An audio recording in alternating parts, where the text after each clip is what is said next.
G'day and welcome back to the vlog number 7 from memory, number 7 vlog. Excuse the lighting today. It's kind of sunny, but there's cloudy period, so this is going to look really crap.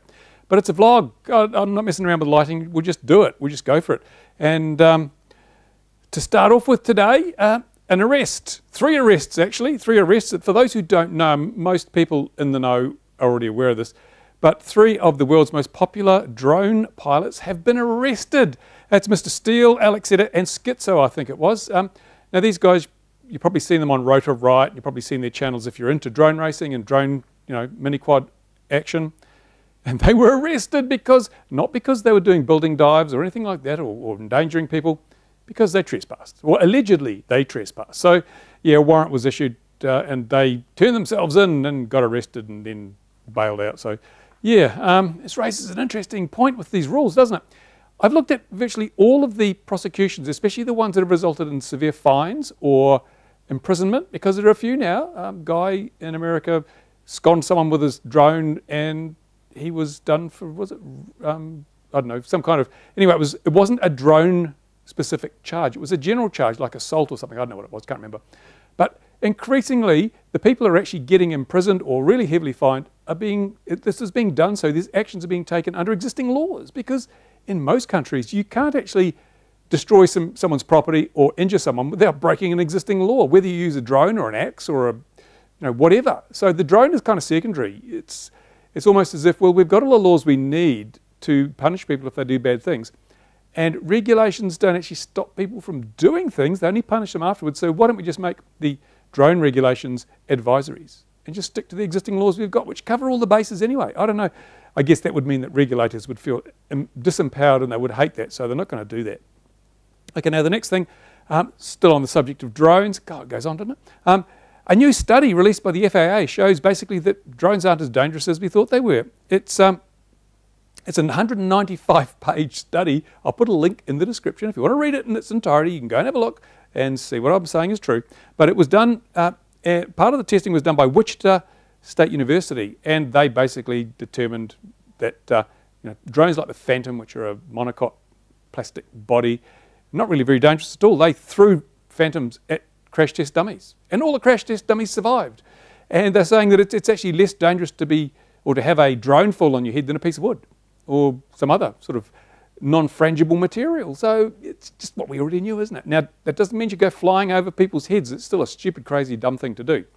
Because if you do hit someone in the head with your drone, you're going to end up in prison anyway, like the guy in the US that got charged with, I don't know what it was, reckless endangerment or something. So yeah, but it does show that the regulators, as I and so many other people have said, have grossly overstated the risks, and we have this regulatory overreach on the basis of hysteria surrounding the actual risk to people, actual risk to property. Again, I mean, I'm preaching to the choir, I know, but maybe a regulator's watching this and they'll go, ooh, hey, he's right. Unlikely, I know. They also said some of the things that are quite useful in increasing safety are prop guards. Well, who'd have thought that? You're much less likely to get chopped up by a propeller if it's got a guard around it. This is high, obviously these people are really thinking, aren't they? And also the mass of the drone is also important. If you've got a 25 kilogram drone and it falls on your head, it's going to do a lot more damage than a 2 kilogram drone. Who'd have thought? Man, these studies really pay off, don't they? But anyway, the FAA are now going to review this and see how it will affect their regulations. To be honest, I don't think it's going to make the blind bit of difference, because they're not regulating for safety, they're regulating for the sake of regulating most of the time. Now, what else have I got? Oh, United Arab Emirates, Dubai, all those places, they've introduced some new rules. All your drones have to have serial numbers, and I think you have to register the serial number with the authorities that control these things, so that if you do something bad, it's like registration, isn't it? You're giving them your serial number, and then if your drone crashes and they catch it, they find it, they can trace it back to you. And I don't know what they do under Sharia law, but probably chop your hand off. I don't know, no idea. We'll find out.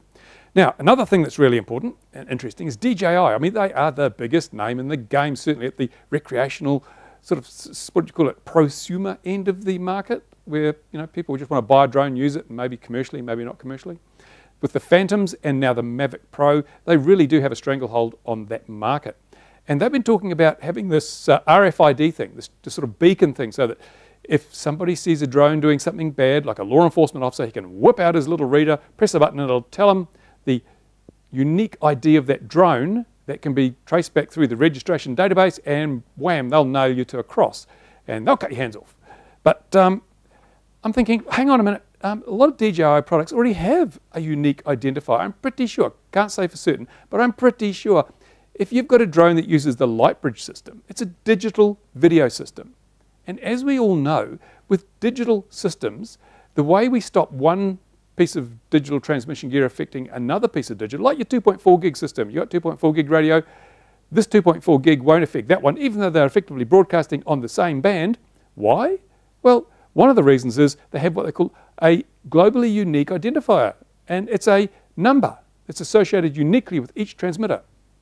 That means when the transmitter sends a packet of data, a receiver is listening, and it will ignore every packet from other sources except for the one that has the right number with it. So you can have 10 or 12 different transmitters all firing away on the same band, but they're all using different globally unique identifiers, which means that if you're number 4, you're going to ignore the messages from number 7, number 8, number 7,523, etc. So it enables the receiver to filter out all the stuff that's not important to it. And, of course, Lightbridge Digital, I'm picking that the Lightbridge transmitters have their own GUID, their globally unique identifier, in which case they've already got a beacon that's broadcasting a unique number on the frequency at which their video transmits, because each packet of video data will have that number in it. So they're already doing it, folks. I'm pretty sure they're already doing it. And all that's required is some correlation or cross-indexing between the GUID of the Lightbridge system, the serial number of the drone, and the registered database of drone users. It's going to happen. So DJI, they're going to sell you out. Well, not sell you out, but it's a mechanism that will enable law enforcement and other agencies to tie the drone to you by what it's broadcasting. Now, what else have I got here? Oh yeah, there was a big incident at China's airport, one of Chinese airports the other day. A couple of drones, or 2 or 3 drones, were hovering around, had to cancel flights and all sorts of things. Initially, DJI said, "Oh, it won't have been any of ours because we've got our geo system and it stops people flying close to airfields." Then they said, actually, yeah, it was ours. And they blame a third-party app that disabled the geo system. Oh, I bet everyone would love that app, wouldn't they? But I'm thinking, I wonder if it was. Now, if you've got a Phantom, you probably know that it logs all your flights. On your phone, you have a log of all your flights. Now, that app is talking to DJI, gets downloads and updates and all sorts of crap like that. Could it be that those logs are being sent back to DJI? I don't know. I don't have a Phantom. But maybe it is. Maybe they just simply trawled through their logs and thought and found, oh gosh, here's one of our DJI Phantoms flying in the wrong place at the wrong time. So then they fessed up and said, yeah, it was one of ours. And we're going to give a $145,000 reward to whoever turns in the person with that drone, or the people with those drones that were offending. So you've got to wonder, if you've got a DJI, it's broadcasting a GUID, it's possibly sending logs back to DJI, we don't know. Maybe if law enforcement come to DJI and say, we want a list of all the illegal flights in this area during these timeframes, maybe you'll get dobbed in by your very own drone. It'll report you for flying too high, too far, in the wrong place, too close to an airfield. I don't know, but you need to be careful. Give you a heads up, I'm building my own camera drone. Well, I've already built the drone. It's a Cine Tank. I've got the Cine Tank here. I reviewed it on my RC Model Reviews channel. But I don't have a drone that is like a Phantom, one that has position hold and has a nice camera on board and so forth and a gimbal. So I'm building one. I'm modifying the Cine Tank. I'm putting in a flight controller with GPS with all the normal position hold, return to home stuff. And I'm putting a gimbal on it. And I was thinking, what will I use? I've got a DJI NASA Lite here, which I bought some time ago. And I know you could tweak those to become a NASA 2 by sort of uploading the software in a covert fashion so it becomes a full-blown NASA, or I could use it as a NASA Lite. But I've decided to use neither because I don't know, at the airfield here, I can't use a NASA anyway if I've got the smart app because it's an airfield. And DJI says, I'm not allowed to fly here. No, I am allowed to fly here. But DJI says I can't. And I can't be bothered going through all the faffing around and things to get the restriction lifted. So I'm going to use probably a SP3, F3 flight controller and iNav or something similar. So DJI, you lost a sale because I don't want my flights reported back to whoever, and I don't want you telling me where and when I can't fly. So there you go. Sorry, DJI. And finally, of course, DJI have put a flight ban around some areas of Syria where there are insurgents of ISIS fighting Allied forces. So they've been using drones apparently to surveil the Allied forces and sometimes drop little hand grenades on them, which is not very nice. That would cause a lot more damage than the drone itself falling on your head. We should cut their hands off. But anyway, the DJI have disabled, put a big geo zone around there, so they can't fly their Phantoms unless they have the third-party app, or they put tinfoil over the top. So is it really effective? I don't know. You tell me. Right, moving right along. A lot of people have been asking me, especially my Patreon supporters. Oh, got a phone call. That's nice. Especially my Patreon supporters asking me about my sense and avoid system, which, as viewers know, I've been working on for quite some time now. Well, yes, I can't say too much about it at this stage because it's in the hands of a European company that is evaluating it. They've been very impressed so far. Woohoo! Sounds good to me. But there's about to be a fork in the development. Now, what I've said is I'm happy for the commercial, industrial, military? Nah. I'm happy for commercial, industrial use of this sense and avoid system to be handled by an existing aerospace company because I don't have the time, resources or inclination to really commercialize it to that degree. So this company has, they're not a massively great aerospace company, but they are big enough. They've been looking at it, they're very happy with it. I think they're going to go ahead and proceed with commercialization and continuing development because, you know, I gave them a pretty rough and ready product, simply enough to prove that the concepts worked and it was actually what I said it was. So I, however, have reserved the right for recreational development, which means I can develop this thing for people who are not using it for non-commercial purposes. That's hobbyists like you and me who just want to fly their damn multi-rotor or whatever, or their model aircraft, with a level of protection to make sure that you're not going to collide with another model or drone similarly equipped or a full-size aircraft. And I'm hoping that if I can make this really, really cheaply available, and I'm talking, you know, $100, well, $150 maybe, then those who fit the system to their models or their drones will have more dispensation within the regulatory structure. What does that mean? Big words, waffling on. It just means basically if you fit the sense and avoid to your model, you will have more freedom under the regulations. There'll be probably two sets of regs, one for people with an approved sense and avoid system and one for people without. Maybe we'll even get the right to fly beyond visual line of sight if I can prove that my sense and avoid system is capable of detecting and avoiding full-size aircraft and other threats in the air. Find out. Anyway, what I'm saying is once I've got the fork, once we've worked out what we're doing with this other company and we've decided to fork the development, then I will probably do a couple of videos showing you the system working and explaining some of the basics about how it works and give you an idea of what we're looking at. So stay tuned, there will be more on the sense and avoid thing. I'll give my Patreon supporters a little bit of a heads up. I'll give them a bit of an advanced look, maybe a bit more of an in-depth look because they've got to get something for their money. So I'll be doing that. It won't be this month, it won't be next month, maybe in about 2 months' time. So what are we looking at? May, June, perhaps in July, late July, I'll be doing some videos showing the sense and avoid, at least the recreational version of the sense and avoid in operation, explaining all the features. It's got a lot of features and it does a lot of things. So I'll be hopefully walking you through that and you can decide if it's good or not. And I will be, as I said, I'll be making it available, either getting it bulk manufactured very cheaply as I can get it, or I may go open source. But the problem is if I go open source, it compromises the commercial rights that the other companies. It's very messy. It's hard to, anyway, that's why we're forking it at a point where the value will be fixed and they can develop up all the extra features they want and I can develop what I want and retain it for the recreational market. There you go. How boring was that? Right. Another thing I'm doing here, if I'm allowed to, oh God, anyway, I won't get into the politics, but I have decided to train local people here in drone basics. That's the rules, get them familiar with flying drones, so give them some basic skills to fly drones, tell them how to choose a drone and walk them through the process of choosing a drone, how to plan a flight and what's involved in maintaining drones. The goal here is there are a lot of people out there who think maybe I'd like to get a drone or maybe I'd like a career in drones. But they don't know. They don't have a drone and in this town there's no point in them buying one because they've got nowhere to fly it.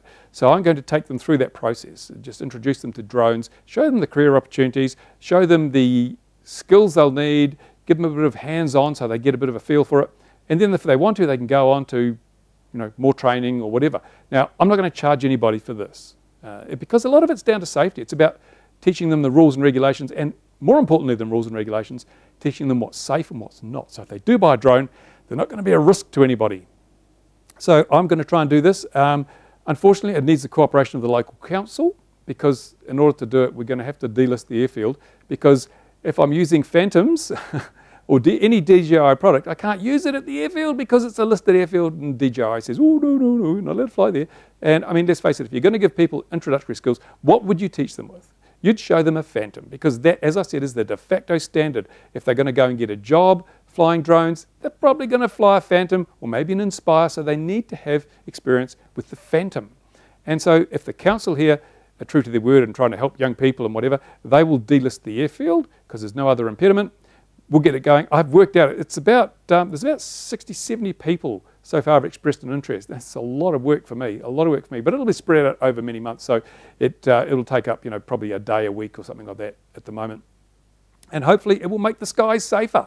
So I'll keep you informed on that. Others might want to do that too in your local area, because the fewer people we have breaking the law or the rules, then the much better chance there is we'll get the regulations loosened off a bit. And speaking of loosening off regulations or flying under the radar, regular RC model reviews viewers will know that I've been working on the whole concept of sub 250 grams. Now, most intelligent countries, which means not New Zealand, have a lower weight threshold cutoff of 250 grams. If it's under 250 grams, then the regulators acknowledge that it's not really a risk to anybody, and it's probably a novelty or a toy. Therefore, why would we regulate children's toys? I mean, we don't have regulations regulating tea sets and little dollies and things like that. So why regulate little flying toys? Well, here in New Zealand, of course, don't get me started, but they do regulate everything. But I'm still going to do a series under 250 grams. Now, I did a little nitro plane, which was under 250 grams, a little stick. It flies really well. I love that little thing. It's a whole lot of fun. A lot of other people like that too. And I'm also going to do the biggest sub 250 gram FPV plane I can build. It's a bit of a challenge, really. It's actually quite excited me, this. I'm designing the largest sub 250 gram plane I can at a foam board and film, and we'll just see how big 250 grams can be, because a lot of people don't like little planes like this because they're hard to see flying line of sight, and it's not, it's more of a toy than a real plane. Well, I'm picking I might be able to do about a metre. I might be able to do about a metre wingspan and keep it under 250 grams with FPV gear, battery motor, ready to fly, sub 250 grams. 1 metre wingspan. That's a real model size. That's a good size. Even if you're old and you're like me and your eyes don't work, you can still see it at quite a distance, so it becomes really good. But of course, FPV, designed specifically for FPV, it means you put the goggles on, away you go. Most countries require that with FPV you've got to stay within a visual line of sight.